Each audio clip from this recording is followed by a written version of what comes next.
Decentralization. It's a big word. It means moving functions from a central point to more local levels.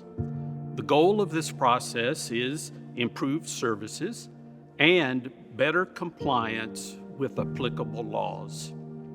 For example, growing legal complexities related to transferring money internationally and evolving national employment laws require that some church business functions be decentralized. To achieve this, flexibility is needed in church organization and funding in various parts of the world. More flexibility and decentralization are aspects of our metamorphosis. In some areas, this will require national or multinational organizations for church administration in the nations and mission centers they serve. World Conference will consider church bylaw amendments for decentralization and flexibility where and as needed. The gospel's not dependent on a particular church structure.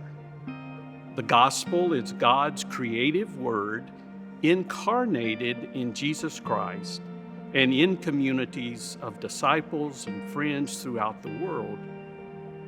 Our church structure has changed over time in response to circumstances, needs, and emerging opportunities.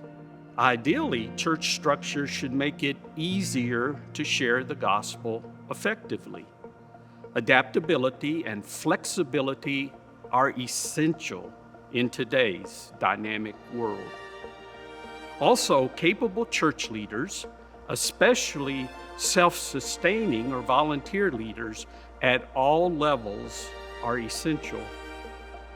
Leadership formation and training in multiple languages, plus fully engaging younger leaders, must be a high priority. Let me be clear. Decentralizing is not about autonomous congregations, mission centers, or national units. It is about areas of the church taking major responsibility for church administrative functions and expressing our mission in ways appropriate to their contexts and degrees of church development. Examples of this are online peace colloquies led by members in the British Isles, Europe, and Latin America, the Africa Leaders Training Program, the North American Climate Action Team, the Greater Kansas City Justice and Peace Action Team, field young adult leadership development programs, and national conferences making decisions in culturally relevant ways. Here's the challenge, however. We must gain degrees of decentralization for the right reasons while strengthening what binds us together as a worldwide movement.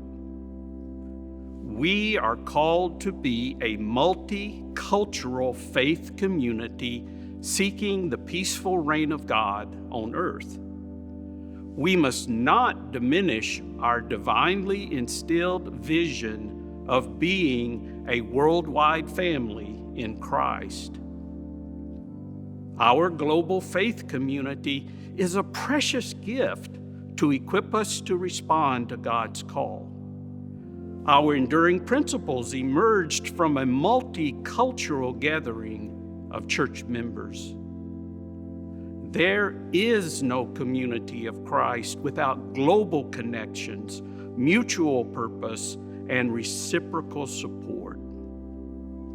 Groups that limit themselves to local interests miss this vital aspect of the cause of Zion and Christ's vision. Being a worldwide community in Christ is a distinctive element of our identity. We are specifically called to show the world what peaceful community in Christ across human boundaries and cultures is like. To what degree is your congregation or group aware of and meaningfully connected to the worldwide church? How can this connection be strengthened to help people better understand Community of Christ's identity and calling?